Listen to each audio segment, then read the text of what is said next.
Welcome to another episode of Classic Dallas Cowboys Talk. I am Sean Farrell. God is great all the time. All the time, God is great. Let's not waste no more time. Let's get right to it. Jesus Christ is Lord. First off, how about them Cowboys? Week 1 in Cleveland. Yes, sir. Yes, sir. Yes, sir. It's always nice to start off the season with the win. Defense played well. Got 6 sacks. Trayvon Diggs got his first interception. Kendricks played well. He got an interception. Dak was efficient. He got paid, as I said, he would. Zeke scored. Brandon Cooks scored one. Cavante Turpin was pretty good. And CeeDee Lamb had some nice plays. So the contract drama is over with both Micah and Dak. CD and Dak. Contract drama is over with them. And now we can just focus on football. And we did hit Dak going 1-0. Saints next week at AT&T Stadium. Okay. So I was thinking about this the other day. I was just thinking about the 2014 Cowboys. Okay, that team. That may have been one of my favorite teams of all time. Okay, the 2014 team may have been one of my favorite teams of all time, and it's just unfortunate how it ended in Green Bay.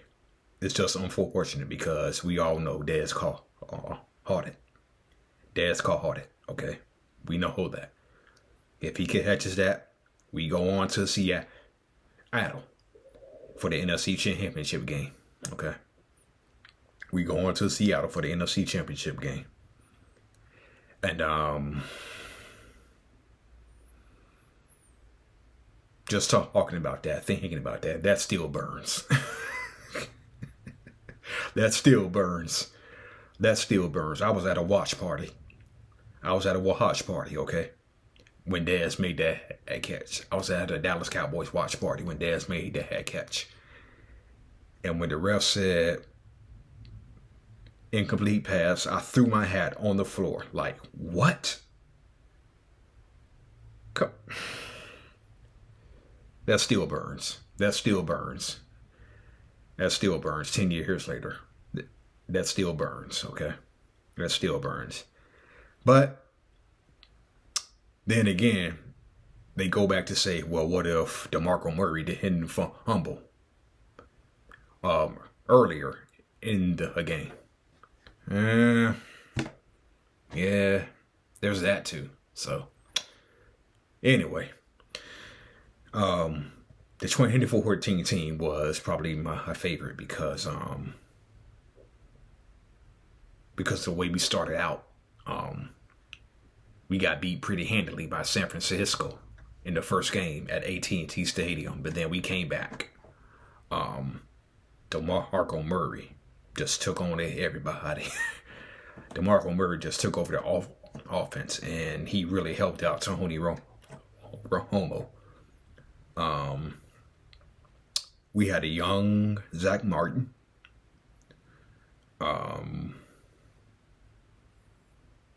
Probably the only player remaining from that 2014 squad on the team now. Yeah. I believe he may be the only player left from that squad that's still on the team. The last player to play with Tony Romo. And I know, so Zeke played briefly with Tony Romo, but yeah. But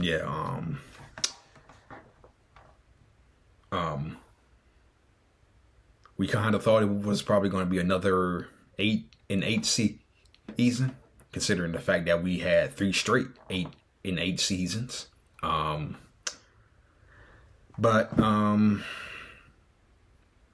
think the win in Tennessee that second week was the turning point, and we just went from there.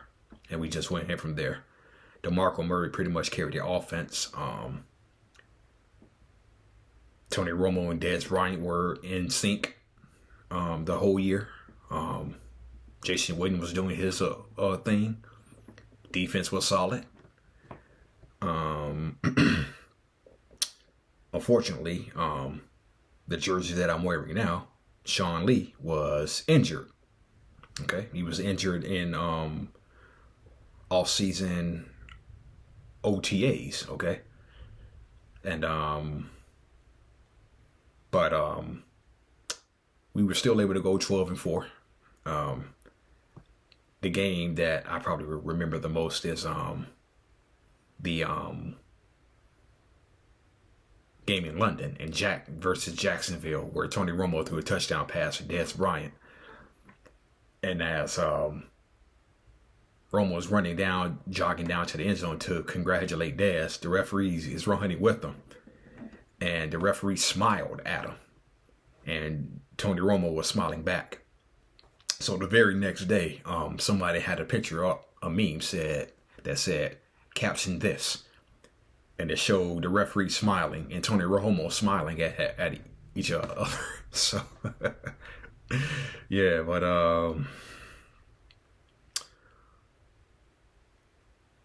24-14, man, I love that team. I love that team.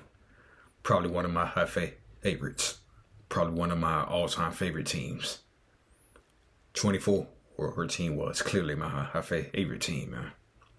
2014 was fun. It was fun. It's just unfortunate for the way it ended. But 2014 was fun. I would say 2009 was another one of my favorite teams.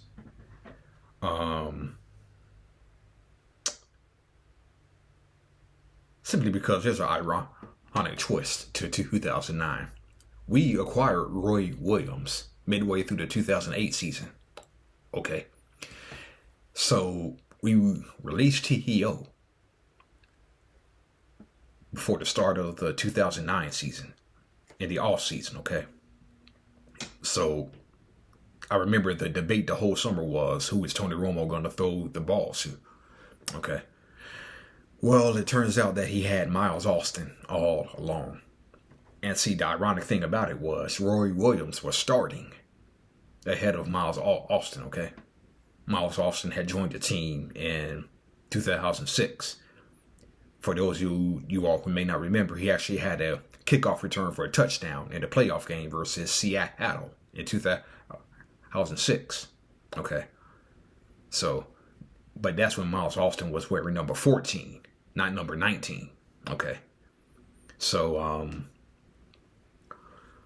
they said Miles Austin was good, but he wasn't consistent. Okay. Then came the game against Kansas City, where Roy Williams was injured. Miles Austin goes for 200 plus yards, and that's pretty much the end of Roy Williams. Unfortunately, that's pretty much the end of Roy Williams in Dallas, because it turns out they had Miles Austin all along. Okay. And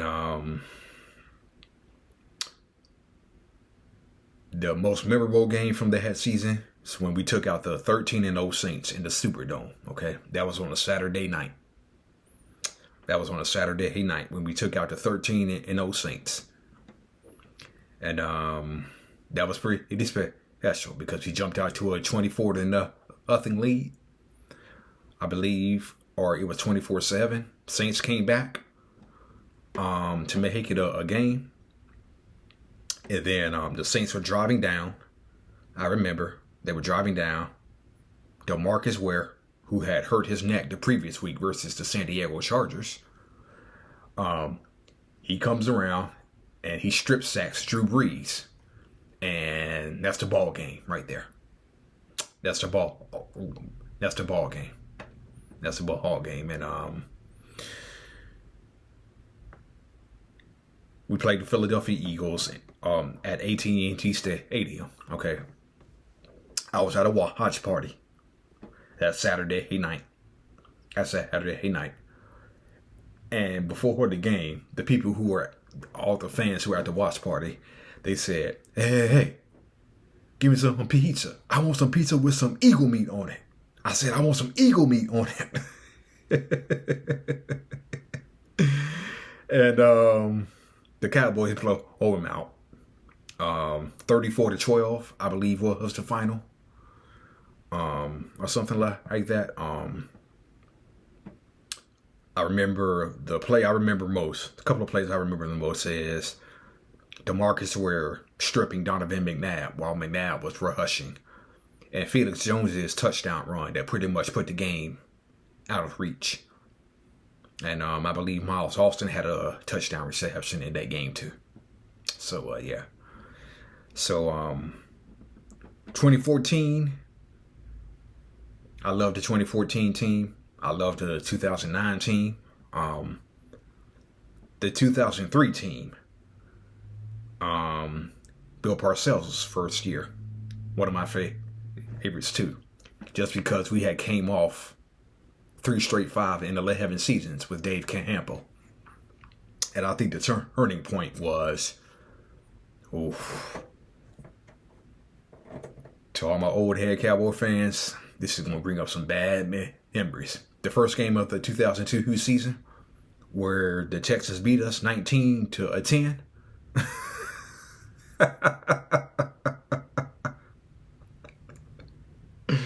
Yeah.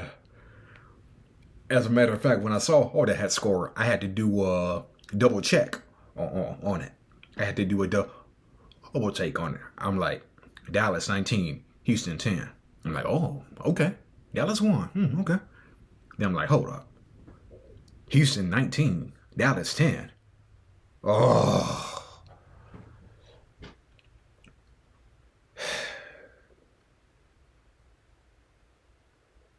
We actually let David Carr, who wasn't even that good, come in and beat us.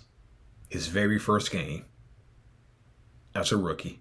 The Texans' very first game as a franchise. We lost to that.